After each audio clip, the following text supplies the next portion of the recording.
17 শ্রেণীর লোক 5 ওয়াক্ত নামাজ পড়েও জান্নাতে প্রবেশ করবে না। 1. প্রতিবেশীর সাথে খারাপ আচরণকারী। 2. পিতামাতার অবাধ্য সন্তান। 3. আত্মীয়তা সম্পর্ক ছিন্নকারী। 4. হারাম দেহ গঠনকারী।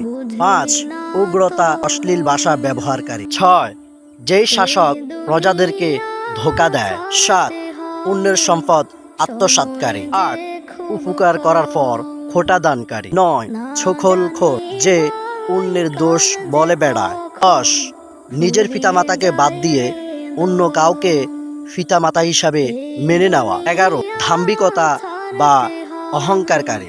12. যে ব্যক্তি রাসূল সাল্লাল্লাহু আলাইহি ওয়াসাল্লামের কথাকে সব কিছুর উপরে প্রাধান্য দেয় না অথবা দিতে চায় না। নাম্বার 13. যে নারী বিনা কারণে কথায় কথায় স্বামীর কাছে তালাক চায়। নাম্বার 14. যে আলেম দুনিয়ার অর্থ অথবা সম্মান লাভের জন্য এলেম শিক্ষা করেছে, জ্ঞান অর্জন করেছে। নাম্বার 15. কালো কলফ ব্যবহারকারী। নাম্বার 16.